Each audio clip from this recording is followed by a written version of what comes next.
Hey guys, I am back और इस बार थोड़ा जल्दी, तो बिना टाइम वेस्ट किए चलिए शुरू करते हैं। तो giant warrior pirates egg head पर लैंड करते ही एनिमीज को खत्म करने लगते हैं। इन जायंट्स में आपको कई जाने माने चेहरे भी नजर आते हैं। खैर, एडिसन ये डिड्यूस करता है कि शायद ये लोग कॉन्फ्लिक्ट की न्यूज सुनकर यहाँ आए होंगे। डोरी और ब्रोगी को देखकर ऊसॉप समझ जाता है कि उसके मास्टर्स उनकी मदद के लिए यहाँ आए हैं। थाउजेंड सनी पर ब्रुक नामी को इन्फॉर्म करता है कि शिप जल्द ही निकलने वाली है, लेकिन लिलिथ वार्न करती है कि अगर शिप को रोका नहीं गया तो वो बैरियर से टकराकर एक्सप्लोड हो सकती है। लिलिथ अपना प्लान नामी को बताती है। दूसरी तरफ जोरो और लूची की फाइट चल रही थी, जिसमें जोरो थोड़ा एग्जॉस्टेड फील कर रहा था, लेकिन वो फाइट को खत्म करना चाहता था। लूची उसका मजाक उड़ाकर कहता है कि जब तक जोरो उससे फाइट कर रहा है, उनका यहाँ से भागना इम्पॉसिबल है। फेब्रियो फेज में लूफी बोनी से पूछता है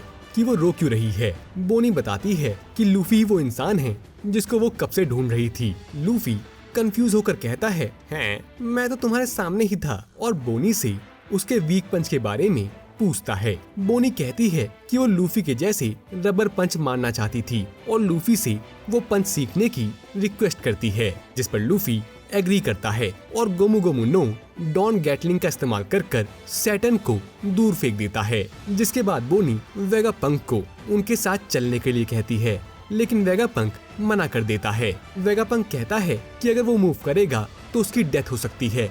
वो बोनी को भागने के लिए कहता है। तभी किजारू वेगापंक पर अटैक करने की कोशिश करता है, लेकिन सांजी अपनी पावरफुल किक से किजारू की लेजर को ब्लॉक कर देता है। इस डिस्ट्रैक्शन का फायदा उठाकर बोनी, एटलस, फ्रैंकी और पूमा नॉर्थ ईस्ट कोस्ट की तरफ भागने लगते हैं।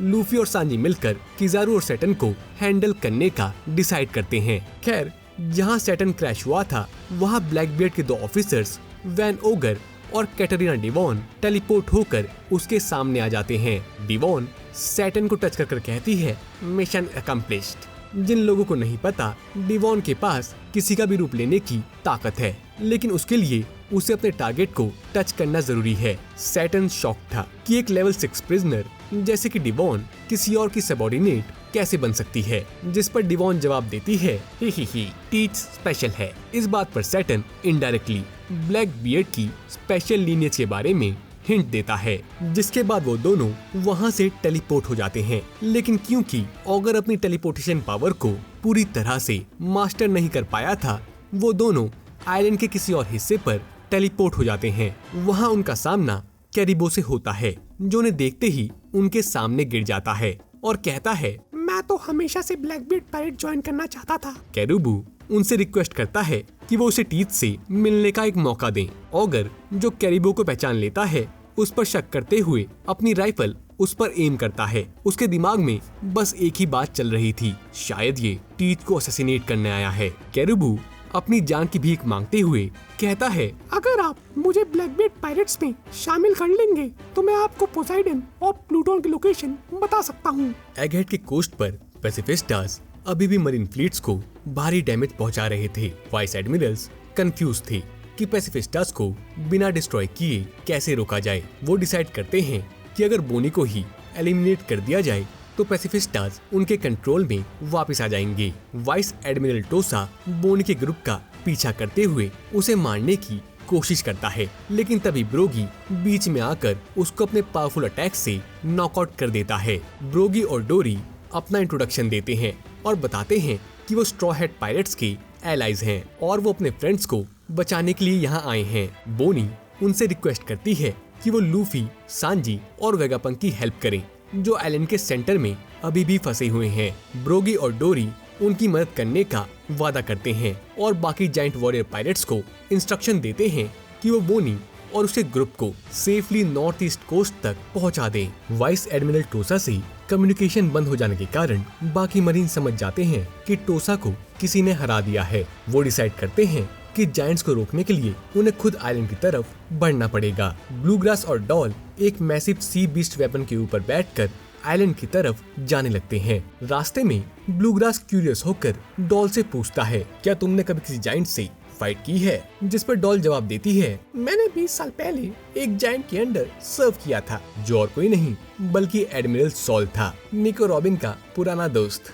फेब्रियो फेस पर लूफी और सांजी वेगापंक को अपने साथ ले जाने की कोशिश करते हैं, लेकिन वेगापंक मना कर देता है। वो उनसे कहता है मरीन्स को पता चल चुका है कि बोनी पैसिफिस्टास को कंट्रोल कर सकती है, इसलिए मरीन्स उसकी जान के पीछे हमेशा पड़ी रहेगी। मैं तुम लोगों से रिक्वेस्ट करता हूँ कि तुम्हें बोनी को हमेशा प्रोटेक्ट करना होगा। तभी सैटर्न अपने टेरिफाइंग बीस्ट फॉर्म में उनके सामने आता है। अपने लेग्स को वेनम से कोट कर वो उन पर डेडली अटैक करने लगता है। लूफी सिचुएशन को समझते हुए सांजी से कहता है, सांजी वेगापंक को लेकर यहाँ से निकल जाओ, मैं सैटर्न और किजारू को संभाल लूंगा। सांजी लूफी के इंस्ट्रक्शन फॉलो करता है, लेकिन तभी किजारू अपनी सुपर स्पीड यूज कर सांजी पर एक पावरफुल किक मारता है और वेगापंक को एक फेटल वुंड दे देता है। ये सब देखकर लूफी सांजी से कहता है कि वो वेगापंक को लेकर आइलैंड के पीछे चले जाए। सांजी वेगापंक को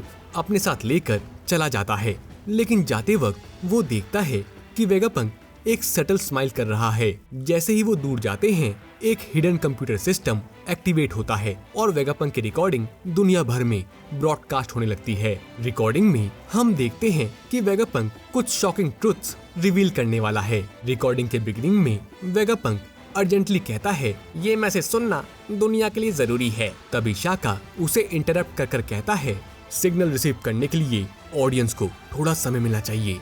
अगर हम मैसेज को इंस्टेंटली ब्रॉडकास्ट करते हैं तो वर्ल्ड गवर्नमेंट उसका मिसयूज कर सकती है। जिस पर वेगापंक जवाब देता है, मैसेज के बाद न्यूज फैल जाएगी, लेकिन अगर हम वेट करेंगे तो वर्ल्ड गवर्नमेंट इंफॉर्मेशन को मैनिपुलेट कर देगी। तो वेगापंक और शाका डिसाइड करते हैं कि दुनिया भर के लोगों को अपने डेंडन मुसी सेट करने के लिए 10 मिनट का वक्त दिया जाएगा। अब जो लोग कंफ्यूज हैं उन्हें मैं बता दूं कि ये 10 मिनट का वेट और मैसेज प्री रिकॉर्डेड है, यानी रिकॉर्डिंग में ही 10 मिनट का गैप दिया गया है। इस ब्रॉडकास्ट को देखकर गोरोसाई टेलीपैथिकली सैटर्न से कम्युनिकेट करते हैं और वेगापंक के स्टेटस और सिचुएशन के बारे में पूछते हैं। सैटर्न कॉन्फिडेंटली कहता है, मुझे पूरा यकीन है कि किजारू ने वेगापंक को मार दिया है। ये सुनकर गोरोसाई कंक्लूड करते हैं कि अगर ये मैसेज ब्रॉडकास्ट हो रहा है तो वेगापंक ने इसे अपनी मौत के बाद एक्टिवेट होने के लिए सेट किया होगा। सिग्नल का सोर्स एगहेड पर ही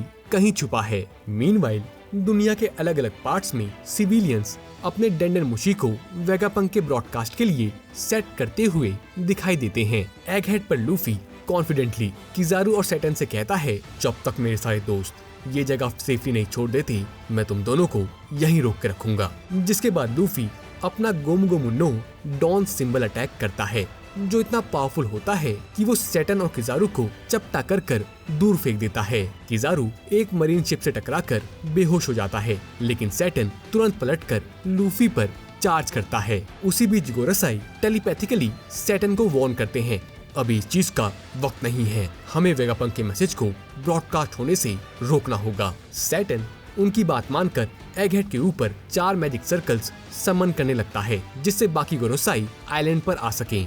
मैसेज ब्रॉडकास्ट होने की 7 मिनट पहले बाकी सभी गोरोसाई अपने टेरिफाइंग अवेकन्ड ज़ोआन ट्रांसफॉर्मेशन के साथ लूफी के सामने अपीयर होते हैं और इसी के साथ ये वीडियो खत्म होती है।